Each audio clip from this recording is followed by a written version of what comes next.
Let us look at factors that enhance memory. So, memory plays an important role in the lives of teachers and their pupils. So, some of the factors that can be used by the pupils to enhance, consolidate, strengthen, or sharpen their memory includes the following. So the first one is recognition. So when we talk of recognition, recognition is the product of two sets of information, one being the stimulus and the second one related to the stimulus already existing in the long-term memory.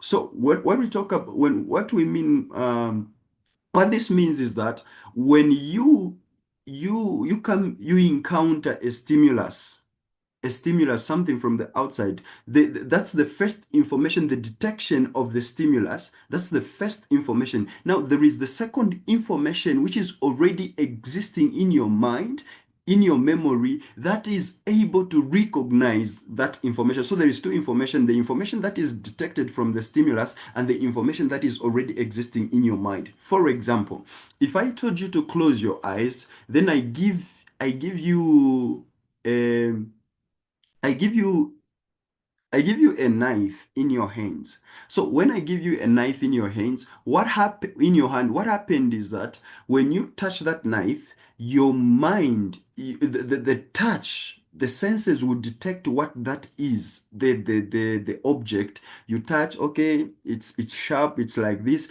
Because you already have information in your memory about the knife, you'll be able to recognize that this is a knife. Now imagine you have never come in contact of the knife, or when a baby is given a knife, a baby will not recognize that this is a knife and maybe this is a knife. Why? Because that child has never, it doesn't have information already stored in the memory about the knife. But when you have encountered a knife before, you have that information already existing in your long-term memory. So once you come in contact with that knife, your information is able, so these two sets information, the detection, the encounter, and also the information that is already existing in your mind, that's what makes up, or what enables recognition to happen. If you don't have the information already in your long-term memory, there can never be recognition. You can't recognize it because you don't know it. It's the same way when you meet a person. When you meet a person for the first time, you can't, there can never be recognition because it's the first time you are meeting a person. But if you met that person and then you have an encounter with that person again, then you are able to recognize them. Why? Because in your long-term memory, there is information about that person. So that's what recognition is about. Then we have rehearsal.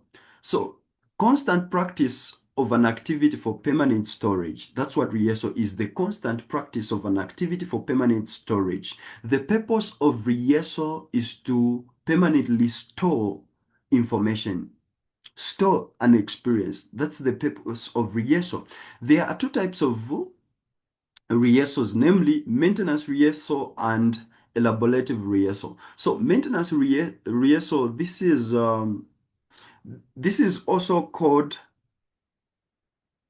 is also known as rote rehearsal or memorization. It involves the simple, shallow repetition of information. So where you are just repeating something. For example, the repetition of a number, when you keep repeating the number so that before you dial it, someone tells you the number, then you keep repeating it so that you don't forget it as you're about to dial it. That is memorization. That is rote repetition. So you're just repeating information so that you don't forget it. That's what it means. Now, there is also the second one is elaborative rehearsal. This is when you link new information to the old information that is already in your mind, because you are trying, you are linking, you are encoding information. It involves thinking about the meaning of the information and connecting it to existing knowledge already stored in your long-term memory. So thinking thinking about the meaning, The meaning of the information. So you are elaborative rehearsal. The meaning of this information. So when we talk of maintenance rehearsal, you're just repeating. You don't focus so much on the meaning of the information. But when it comes to elaborative rehearsal, you are thinking about the meaning of that information, and connecting to existing knowledge already stored in your long-term memory. It's about making the information meaningful and creating multiple pathways for retrieval. That's what elaborative rehearsal is. So, maintenance rehearsal, it's about just memorizing. It's a rote repetition. You're just repeating something so that it stays. It's to keep the information active in your short-term memory so that it doesn't decay or you don't lose it. That's what maintenance rehearsal. No wonder the word maintenance, you are maintaining the information in your short-term memory. And the elaborative rehearsal is what now links the information to the or to the already existing information in your long-term memory, and this is what empowers now the information to be stored in your long-term memory. Long-term memory. So the third thing is organization. Information to be learned. Information to be learned must. Sorry for the writing. So information to be learned must be well organized. Must be well organized. So one way of organizing information is by breaking it into smaller units and trying to link these to each other in the way they relate to each other, so that remembering one unit can lead to remembering yet another unit. So where you link information, you break down information into small parts, and then you link these parts that you have broken down information into, so that once you remember this, it leads you to the next step, That's what organization is about. So organizing information must be well organized. When you organize information well, you'll be able to remember it. Even when you are giving a presentation or when you are teaching, even a lesson must be well organized, so that it helps once you teach this step, it will help you to even remember the next step. That's what organization is all about. Then we have meaningfulness. If the information being learned as meaning, it will be retained in a long-term memory. Meaningfulness, if it has meaning, the information being learned as meaning, especially meaning to you, there is an emotional touch, there is a meaningful, it means so much to you. It is easily retained in a long-term memory.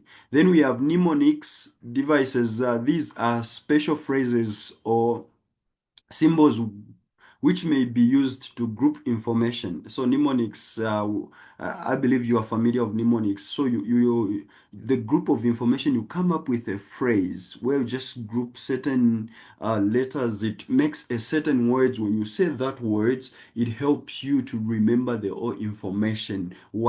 That either a topic or the piece of information you want to remember. That's what mnemonic devices are. Then ridiculous association.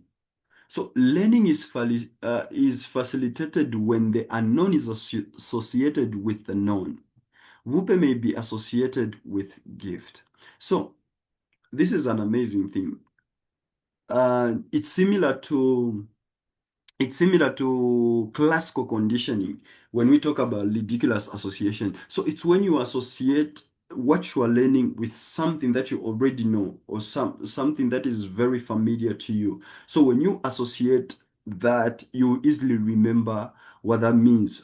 So for example, like in classical condition, we notice that, the dog would associate the sounding of the bell with food. Why? Because there has been the conditioning trial, the process of pairing the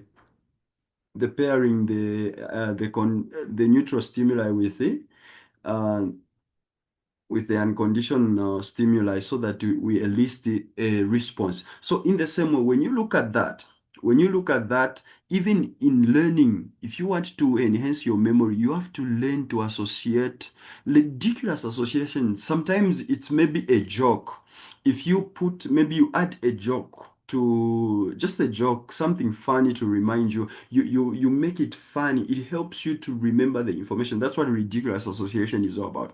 Then activity. Spend some time discussing what has been learned or putting it into practice may also help retain information in a long-term memory.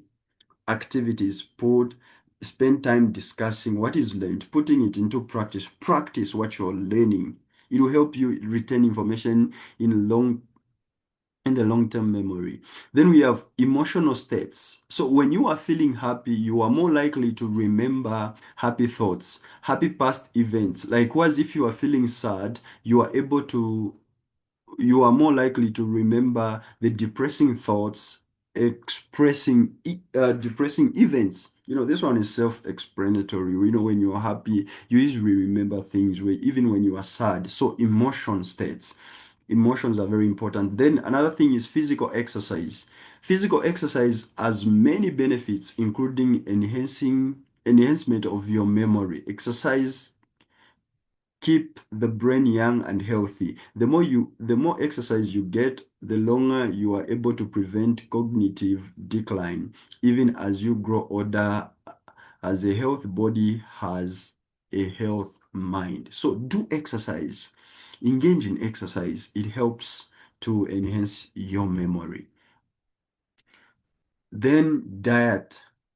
Diet of rich in fruits and vegetables are the fountain of good memory. So learning and memory are interdependent. So diet, make sure you are eating right, eat fruits, vegetables. It helps to enhance your memory. So learning and memory are interdependent. Without the ability to encode, store, and retrieve information from memory, you cannot learn or build on that information in subsequent experiences. And without acquiring new information learning, there is nothing to be stored in memory. I hope you get that. So learning and memory are interdependent. Without memory, you cannot learn. And without information, you cannot have something in memory to store.